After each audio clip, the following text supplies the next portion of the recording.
오늘 일부 성가대하고 저하고 이렇게 마음이 통한 것 같습니다. 제가 설교 찬양이 나는 민노라인데 아까 이렇게 복도회를 지나가는데 그 찬양이 들리더라고요. 그래서 설교 찬양을 미리 준비하는가 보다 생각했는데 선거대 찬양이었군요. 하나님께서 또 이렇게 은혜를 주신 것 같습니다. 지난주에 우리가 예수님의 제자 베드로가 예수님을 만나고 예수님을 주로 고백하는 이야기를 보았습니다. 오늘은 바디메오라는 사람이 예수님을 만난 이야기입니다. 바디메오는 소경이고 거지였습니다. 지금은 한글 성경이 바뀌지 않아서 요즘엔 시각 장애인이라고 말을 하지만 예전에는 이렇게 소경이란 말을 썼기 때문에 이렇게 성경적인 성경에 쓰여 있는 맹인 소경을 제가 단어를 사용하도록 좀 하겠습니다. 고대 이스라엘 사회에서 앞을 보지 못하는 소경이자 거지는 하나님께 버림받은 사람으로 취급당했습니다.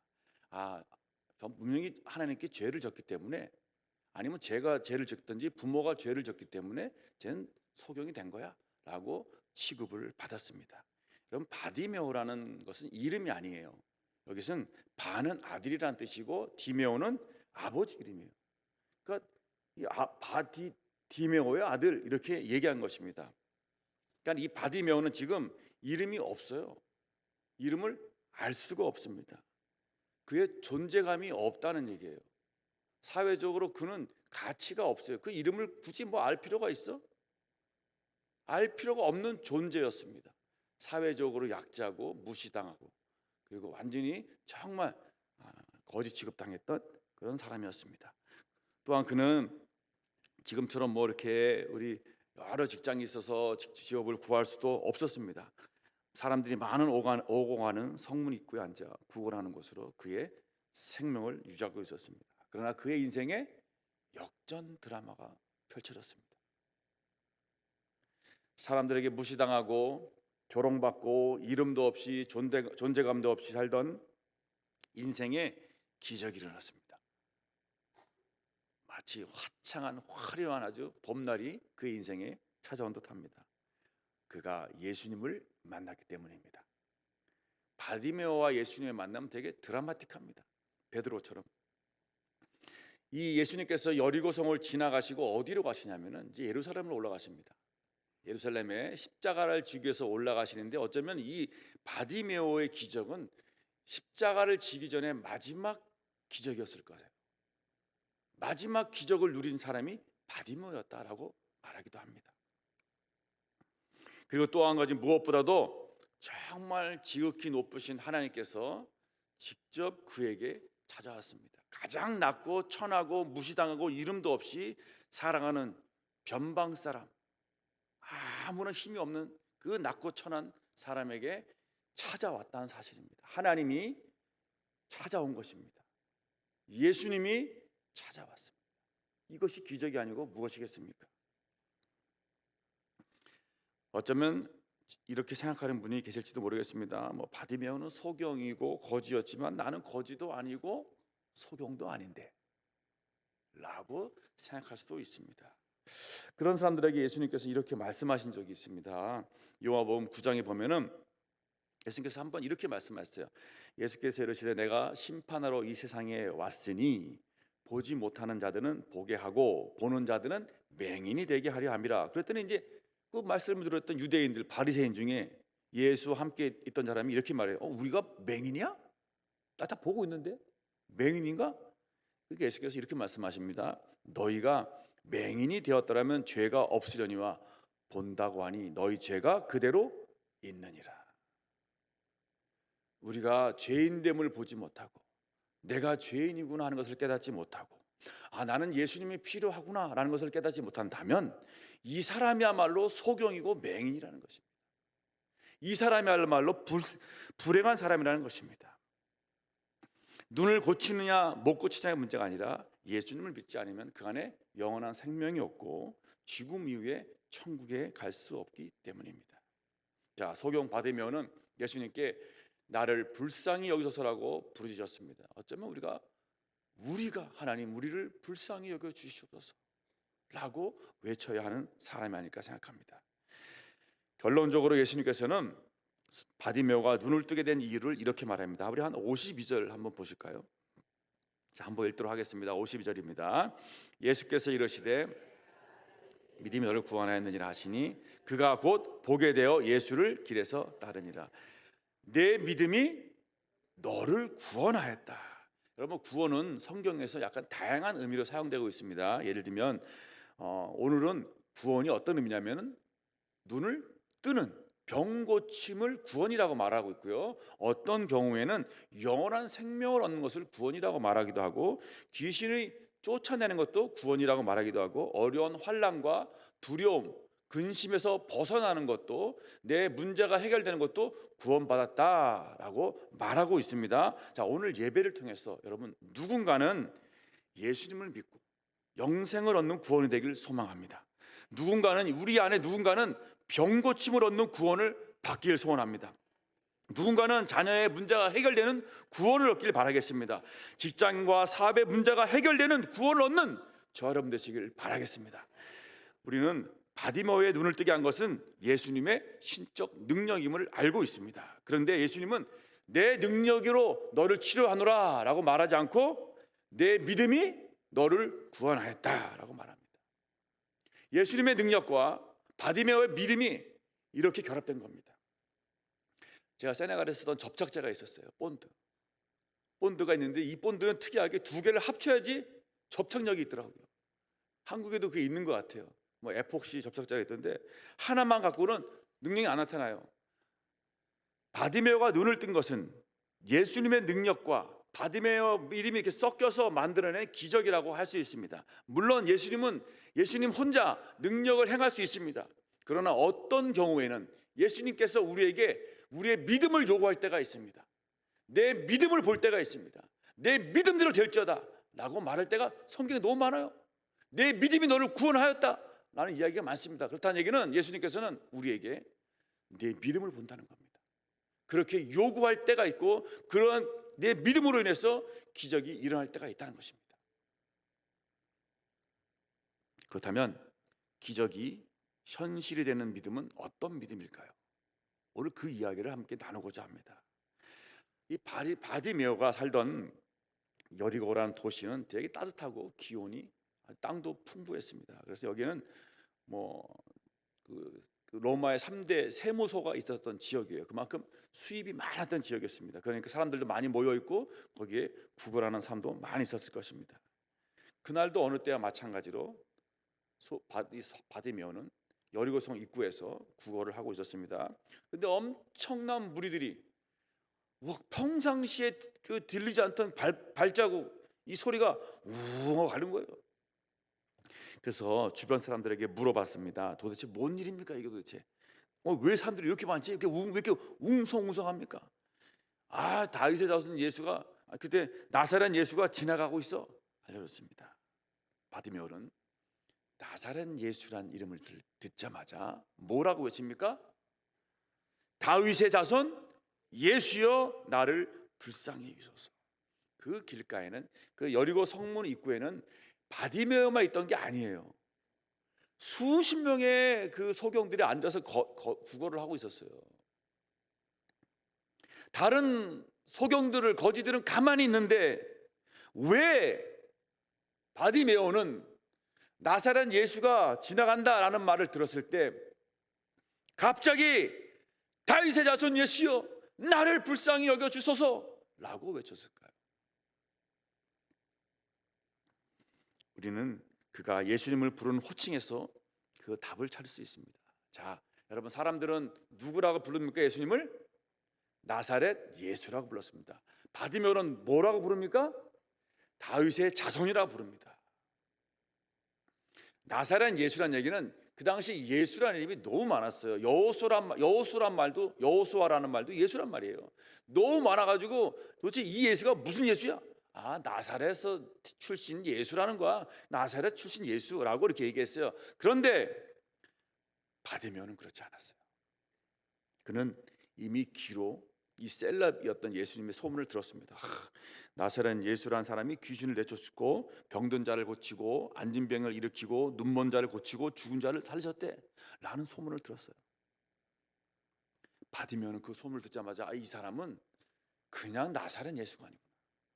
하나님께서 약속하신 메시아구나. 다윗의 혈통을 통해서 우리에게 보내주시겠다고 하신 하나님의 아들 메시아구나.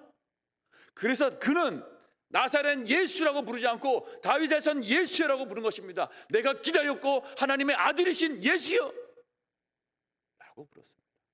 그는 예수님에 대한 바른 믿음이 있었습니다. 다른 사람들은 나사렛 예수라고 경멸과 조롱하는 뉘앙스로 말하기도 했지만 바디메오는 이분이 바로 세상을 구원할 구원자시고 내 눈을 뜨게 할 예수 메시아이시다. 이러한 믿음, 하나님의 아들이며 하나님의 보내신 세상의 구원자라는 믿음이 그 안에 있었습니다. 예수님은 그냥 위대한 스승이나 4대 성인 중에 한 명이 아니라 하나님의 아들이심을 믿었습니다. 그 믿음이 그의 눈을 뜨게 하는 기적의 시발점이었습니다. 예수님은 그냥 인간이 아니다. 하나님의 아들이시고 구원자이시고 메시아이시다. 이 믿음이었습니다. 두 번째 그의 믿음은 어떤 믿음이었냐면 국률한 믿음이었습니다. 그는 자신의 처지를 잘 알고 있었습니다. 그래서 이렇게 외쳤습니다. 예수님, 나를 어떻게 하라고요? 불쌍히 여겨 주시옵소서. 나를 국률이 여겨 주시옵소서. 불쌍한다는 것은 하나님의 성품입니다. 하나님은 인간을 국률이 여기셔서 이 땅에 내려오셨습니다. 우리를 불쌍히 여기셔서 우리가 우리의 죄의 문제를 해결할 수 없기 때문에 자신의 독생자 예수 그리스도를 보내셔서 우리의 죄를 대신 지게 하신 것입니다. 우리를 국률이 여기셨기 때문에, 우리가 잘났기 때문이 아니라, 인간이 뛰어났기 때문이 아니라 우리를 국률이 여기기 때문에 그렇습니다. 여러분, 하나님의 국률이 없으면 우리 다 죽은 존재들이에요. 하나님의 국률이 없으면 하루도 살아갈 수 없는 존재들입니다. 오늘 이 문을 나가는 순간 하나님께서 우리의 신경을 하나 다 건드린다면 그대로 쓰러져 죽습니다.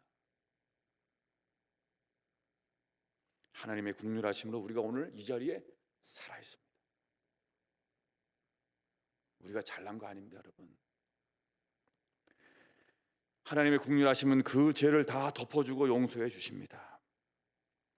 다른 종교는 자신의 의지와 노력과 선호행위로 신에게 나아갈 수 있습니다. 그러나 우리는 하나님의 국률하심에 의지해서 하나님께 나아갑니다. 하나님, 나를 불쌍히 여겨 주시옵소서. 이스라엘의 왕이었던 다윗도 이렇게 간구했습니다. 시편 51편 17절에서 하나님께서 구하시는 제사는 상한 심령이라. 하나님이여, 상하고 통회하는 마음을 주께서 멸시치 아니하시리이다. 여러분, 우리의 마음 어떻습니까? 통회하는 마음을 갖고 계십니까 지금? 오늘 이 아침에 어떻게 오셨습니까? 하나님, 내가 이 아침에 하나님께 예배하러 갑니다. 나를 불쌍히 여겨 주시옵소서. 나를 긍휼히 여겨 주시옵소서. 내 가정을 긍휼히 여겨 주시고 내 자녀를 긍휼히 여겨 주시옵소서. 하나님, 통회합니다. 이런 마음으로 오셨기를 바랍니다. 이 통회하는 마음으로 온 사람들에게 무슨 일이 일어난다고요? 하나님의 기적이 일어납니다. 하나님의 긍휼을 의지하고 오는 그 사람에게 하나님의 기적이 일어나고 구원이 일어난다는 사실입니다. 바로 바디메오는 그랬습니다. 하나님, 내가 그렇게 왔습니다. 성전에 올라간 두 사람의 기도 아시죠? 바리새인은 하나님, 나는 하나님을 위해서 11조를 하고 하루에 일주일에 2번씩 금식하고 나는 저기 있는 저 죄인 세리와 같지 않습니다. 세리는 저 끝에 앉아가지고 주여, 감히 하늘을 향하여 얼굴 두지 못하고 하나님, 내가 죄인입니다. 나를 용서하여 주시옵소서. 예수님께서는 뭐라고 말씀입니까? 세리가 죄를 용서받고 돌아갔느니라. 자신을 돌아보고 통회하는 마음, 긍휼한 마음, 하나님의 긍휼하심에 기대서 하나님께 나오는 그 사람에게 놀라운 기적의 은혜가 일어날 줄 믿습니다.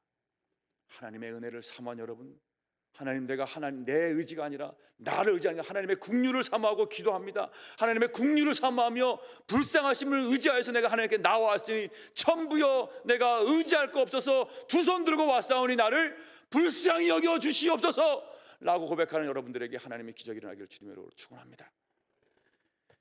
여러분, 긍휼하심은 5천 명을 먹이시고 그들에게 기적을 베푸셨던 예수 그리스도의 출발점이었습니다. 예수님께서 오병이어로 그 이스라엘 백성들의 큰 무리를 먹이셨잖아요.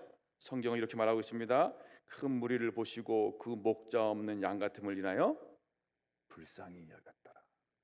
그리고 5천 명을 먹이셨습니다. 긍휼한 마음, 기적의 시작입니다. 기적의 출발점입니다. 자, 세 번째 믿음은 어떤 믿음이냐? 그의 믿음은 간절한 믿음이었습니다. 그는 내 평생에 한 번만이라도 예수님을 만날 수 있다면, 맹인이라 사람들에게 천대받고 무시당하고 매일 거리에서 구걸하는 비참하고 처량한 삶을 살면서도 그의 유일한 소망은 예수 그리스도를 만나는 거였습니다. 간절히 하나님, 한 번만 내가 예수를 만날 수 있다면 절대 놓지 않을 것이다. 사람들이 예수님을 만나지 못하는 이유는 예수님 외에 다른 갈망이 있기 때문입니다. 여러분, 예수님 없이도 뭐 사는데 별 문제가 없거든요. 그래서 예수님을 만나게 되는 경우는 대부분 어떤 경우냐? 사업이 망하거나, 인생에서 실패하거나, 고칠 수 없는 병에 걸리거나, 가정이 풍지박산 나거나, 살아갈 이유와 목적을 찾을 수 없어서 절망과 그냥 자기 삶을 끊고 싶을 때, 그때 예수님을 만나는 경우가 많습니다. 물론 안 그런 사람들도 있습니다만, 그래서 제가 보기에 예수님에게 오는 방법은 크게 두 가지입니다. 하나는 맞고 올래, 그냥 올래. 또 어려운 거 없어요. 그냥 사업 쫄딱 망하고 올래, 잘 나갈 때 올래. 너 건강할 때 나한테 올래, 아니면 그냥 다 불치병 걸려서 병 걸려서 올래. 딱 둘 중에 하나예요. 여러분, 사업 망하고 예수님 만난 사람, 집사님 뭐라는지 알아요? 내가 사업 잘 나갈 때 예수님 만났으면 얼마나 좋았을까. 사업도 안 망하고 예수님도 만나고, 그렇게 후회하더라고요. 믿으면 기회가 생깁니다. 믿음은 바라는 것들의 실체입니다. 그렇게 받으며가 믿고 바라고 있을 때 정말 예수님께서 여리고 성에 온 거예요.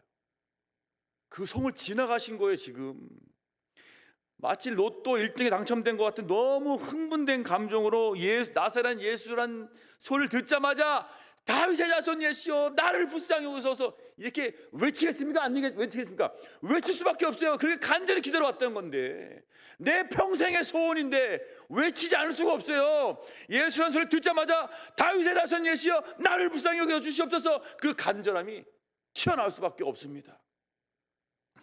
예수님이 어디 계신지 모르고 보이지 않습니다.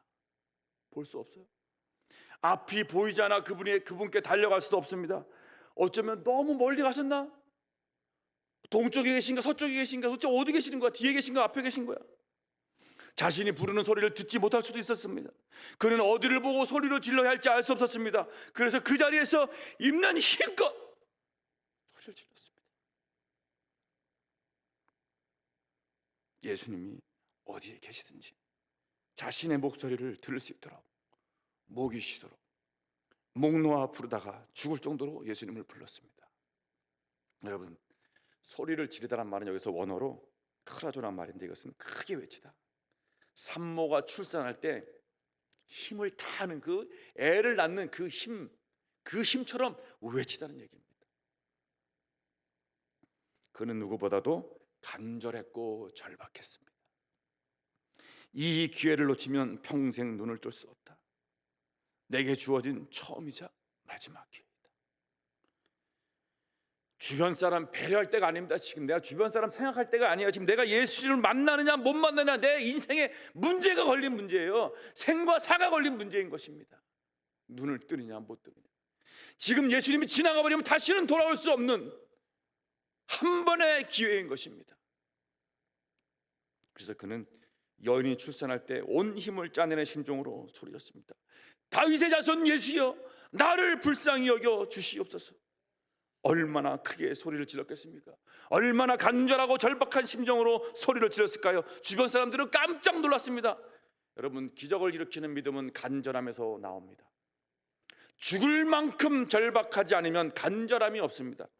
하나님의 기적이 나의 기적이 되려면 간절함에서 시작됩니다. 사느냐 죽느냐 하는 절박한 상황에 놓여 있지 않는 사람은 간절하지 않습니다. 절박한 상황에 놓여 있는 사람은 간절할 수밖에 없고, 간절하는 사람은 기도의 자리로 나올 수밖에 없습니다. 그의 기도에는 간절함이 묻어 있습니다.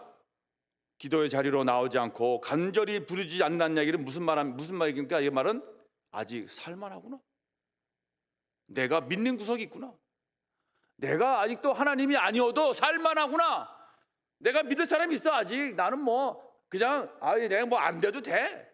내가 믿을 사람이 있어. 여기 내가 그동안 싸우는 것도 있고 나는 믿을 구석이 있어. 간절함이 없어요. 모든 것을 잃고 주님께 와야 됩니까? 그렇게 오시겠어요? 그렇지 않습니다. 어제 돌파기도회 때 아브라함에게 JQ가 살아있다고 말했지 않습니까? 금요기도 때 오신 분들은 JQ는 여러분 IQ의 일종입니다. IQ는 무슨 지수입니까? 지능지수. EQ는 감성지수. JQ는 잔머리 지수. 그러니까 우리가 이 잔머리가 남아있다면요 하나님께 안 와요. 간절함이 없어요. 바디메어처럼 정말 절박함이 없으면 오지 않습니다. 예수님이 없이 살아도 딱히 불편한 것도 없는데, 아쉬운 것도 없는데 내가 굳이 기도하겠어? 나 절박하지 않아. 세네갈에 한인교회에 오는 집사님이 계십니다. 이분은 예수 믿는 어느 부인과 결혼했는데 자기는 예수 믿지 않았습니다. 어떻게 해서 세네갈에 와서 정착하고 한 30년 벌써 넘게 살고 계신데 수산업 공장을 차렸습니다. 너무 잘 됐어요. 매일 한 몇백만 원씩 들어왔으니까 수입이. 부인에게는 사업이 안 된다 그러고 매일 술 마시고 카지노 가가지고 다 그 수입금을 그대 날리는 거예요. 몇백만 원씩. 거의 VVIP가 된 상황이었어요. 결국 어떻게 했습니까? 이 부인이 나중에 도박장에 간다 사실 알고 카지노 가서 카지노를 엎은 적도 있어요. 결국 이 도박과 술로 쫄딱 망했습니다. 공장도 넘어가게 되었습니다. 어느 분 도움으로 돈을 빌려서 공장을 다시 시작하게 되었습니다. 경영권은 다 돈은 돈을 빌려준 사람이 분이 맞고, 이분은 그 고기를 잡고 파는 그런 월급 받고 일하게 되었습니다. 그는 가족이 여기서 망하면 가족이 쫄딱 망한다는 생각에 정신이 바짝 들었다고 합니다. 하나님께 절박함과 간절함이 생겼고, 술과 카지노로 다닐 때는 어쩔 수 없이 교회를 그냥 부인 따라서 한두 번 갔지만, 이제는 공장은 출근할 때 한 번 들어서 기도하고 퇴근할 때 기도하고, 그리고 사무실에 자기 책상 옆에 종이 박스 있지 않습니까? 박스, 방석도 아니에요. 박스 딱 깔아놓고 시간 날 때마다 무릎 꿇고 울면서 기도했답니다. 하나님 살려주십시오. 하나님 살려주시지 않으면 이 공장 망하고 내 인생 망하고 내 가족 다 망합니다. 하나님 살려주십시오. 그 시간 날 때마다 무릎 꿇고 기도하고 또 업무 보고 또 기도하고 업무 보고 또 기도하고, 그렇게 해서 몇 년을 버텼대요. 어떻게 되겠습니까 여러분? 여러분 이마트에 세네갈 갈치 보셨어요? 그 세네갈 갈치를 처음 수출한 분이 이분이에요. 지금도 그 사업 잘 되고 있습니다. 절박하면 여러분 어디서든지 기도합니다. 방석 깔지 않고 그냥 박스 깔고도 기도해요. 사무실에 앉아서 틈만 날 때마다 기도합니다. 기도할 시간 없다고요? 여러분 그 핑계입니다. 어디서든지 기도할 수 있습니다. 절박하지 않기 때문에 기도하지 않는 겁니다. 절박하지 않기 때문에, 피곤하기 때문에 기도 안 하는 거예요. 절박해 보세요. 간절해 보세요. 피곤한 게 어디 있습니까? 내가 지금 목숨이 왔다 갔다 하는데, 내 사업이 왔다 갔다 하는데, 내 가정이 죽느냐 사느냐 하는 문제에 달려있는데 왜 기도 안 하겠습니까? 여러분 기적은 절박하면서 나옵니다. 예수님께서는 혼자 능력을 행할 수 있지만 우리에게 그 믿음을 요구하십니다.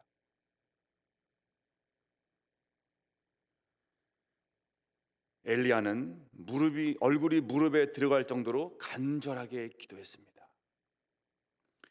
여러분, 한나는 입술만 움직여가지고 기도하면서 어떻게 했습니까? 마치 술 취한 여인처럼 너무 간절하게 기도해서 입술이 막 중얼중얼했습니다. 예수님께서는 누가복음 22장 44절에 예수께서 힘쓰고 애써서 더욱 간절히 기도하시니 땀이 땅에 떨어지는 빗방울 같더라 했습니다. 너무 간절하게 기도했어요. 여러분, 바디메오 주변 바디메오가 이렇게 간절히 부르짖을 때 48절에 보면은 찬물 끼얹는 사람이 있었어요. 누굽니까? 주변 사람들. 많은 사람이 어떻게 했어요? 바디메오에게 잠잠해, 야 그만해, 시끄러. 찬물 확 끼얹어버린 거예요. 뭔가 한번 주님을 위해서 내가 부르짖어 보려고 그러는데, 한번 내가 간절하게 한번 외치려고 그러는데, 야 가만히 있어. 야 뭐 네가 기도한다 그래. 가만히 있어. 그냥 뭐 굳이 뭐 소리 지르냐, 그냥 조용하면 될 거를. 소리 지르지 못하고 기도하기 못했습니다. 그때 바디메오는 어떻게 했습니까? 48절에 한번 우리 보겠습니다. 48절 한번 읽겠습니다. 자, 시작.